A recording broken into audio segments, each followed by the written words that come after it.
Assalamualaikum warahmatullahi wabarakatuh. Guys, terima kasih sebab sudi lagi menjengah kat aku punya video. Untuk konten kali ni aku just nak cerita dengan korang pengalaman aku.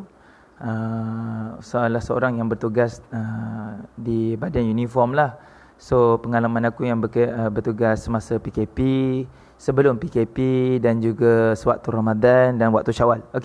Untuk pengetahuan korang, sewaktu PKP waktu PKP tu kita bertugas memang dalam keadaan takut-takut lah. Bila kita tugas dalam keadaan takut-takut, mana kita tak takut ni. Sebab benda kita tahu apa COVID-19 ni, there is no cure kan. Tak ada ubat lagi, there is no vaccine, no whatsoever lah. Tak ada benda yang boleh nak pulihkan dia, nak apa kita kata, nak lawan dia lagi. Kita tak tahu cara, dan kerajaan pun tak came out dengan prosedur yang betul teratur waktu mula-mula dulu. And then kerajaan semakin hari semakin turus sebab dia orang dah familiar dengan COVID-19 ni. So banyak arahan-arahan yang telah diturunkan kepada jabatan-jabatan yang berkaitan untuk macam mana nak buat sekatan supaya COVID ni tak masuk dalam kita punya agensi.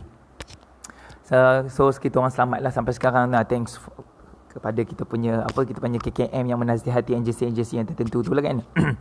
So macam kita orang yang bertugas ni, kita orang bertugas dahlah berkait dengan dengan public, dengan ada orang yang nak masuk dengan kita contact dengan orang dan kita terpaksa buat pemeriksaan terhadap orang. So kita risau juga, mana kita tahu orang yang kita periksa, orang yang kita datang, orang yang bertemu dengan kita tu adalah carrier. Itu kita risau, memang kita risau, serius aku cakap, kita risau. Tapi kita faham ini memang tugas kita, ini memang kerja kita. So kita hadap dengan langkah berjaga-jaga lah kan. Itu waktu PKP lah, waktu mula-mula PKP. Waktu mula-mula PKP pun tak dapat balik kampung. Waktu mula-mula PKP tak dapat balik kampung sebab bila kerajaan letak 18 Februari tu start, 18 Februari 18 Mac, aku tak ingat lah kan, tarikh PKP yang mula-mula tu. So waktu tu kita dah jadi macam kena kerja, semua pergerakan terbantut, nak balik kampung pun tak boleh, pintu pun kena tutup, apa bagai kan. So kita ikut. Dan lepas habis PKP tu sambung pula dengan PKP dalam bulan Ramadan. Tu dalam bulan Ramadan pula selalunya orang yang tak dapat balik raya akan dapat balik berbuka dengan family lah. Dia bagilah 1-2 hari, 3-4 hari tu untuk nak berbuka dengan family, nak luang masa dengan family. Sebab bagi aku tahun ni aku kena bertugas waktu raya. So aku bertugas waktu raya, Aidilfitri tu mungkin dia orang bagi chance lah untuk nak balik sehari dua untuk nak lepak dengan family kan. So dalam bulan Ramadan pun tak lepas sebab ada PKP, ada masih lagi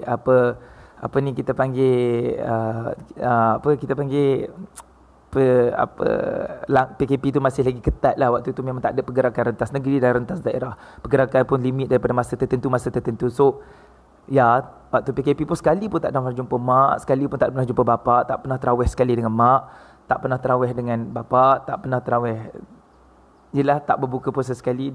Beza gila, betul-betul berbeza gila kan. Rindu tu tetap ada, tapi nak buat macam mana kan. So kena tabah kan. Kena tabah lah kan. Hadap je apa yang insya-Allah yang kita akan datang kat kita just kena hadap je kan. So terima, lepas tu pergi pula bulan raya dah tahu memang diri ni bertugas. Yang paling kesian member-member yang sepatutnya tahun ni dapat cuti raya, tahun lepas dia orang tak cuti raya, tahun ni dia orang dapat cuti raya tapi tak balik. Sebab apa tak balik? Sebab ikut galakan dan saranan daripada kerajaan supaya tak balik. So dekat situ aku kesian gila dengan dia orang duduk kat rumah. Dia orang duduk kat rumah tak boleh nak buat apa, tak ada pergerakan, kena amalkan penjarakan sosial. Memang kita tengok muka dia orang boleh lagi layan guest yang datang tu seorang dua kan, tapi tak hati tu tak segirang macam mana nak beraya dengan family, luang masa dengan family, itu je. So sedih gila dengan dia orang. Kadang-kadang dia orang ni sebenarnya tu bukan tak nak tunjuk, kadang-kadang dia orang nak menangis pun dia orang tak akan menangis depan korang, dia orang akan menangis dekat dalam bilik sorang-sorang. Waktu tu dia orang akan duduk sorang-sorang, duduk dalam bilik air sorang-sorang, apa kan, untuk luangkan masa diri, untuk tenangkan diri dia orang sendiri. Serius dia, korang tak, aku tak tahulah kan, sebab kita semua serupa je kan. Bila tak dapat jumpa orang kita paling sayang, so there's something inside ini rasa berbeza. So aku harap PKP ni dapat berakhir dengan secepat mungkin supaya kita boleh resume balik all our activities like normal lah, macam tu je lah. So in order to do so, in order nak dapat achieve that, so korang kena tolonglah please ikut je apa saranan kerajaan bagi. ikut je SOP yang kerajaan telah tetapkan. Kalau boleh avoid lah crowded, kalau boleh janganlah bawa pergi pasar pagi ke, dalam market adik-beradik korang, just ikut je. Kita just sabar sekarang, untuk tahun depan kita boleh resume aktiviti kita macam biasa, please. Okay, itu je aku nak cakap. Akhir sekali, salam Aidilfitri, salam dendam perantau buat semua yang tak balik. Aku minta maaf dan minta ampun. Apa yang telah aku cakap mungkin melukakan sesetengah orang, tapi inilah kenyataan. Okey, wabillahi taufiq wa hidayah. Assalamualaikum warahmatullahi wabarakatuh. Terima kasih dan salam bertugas.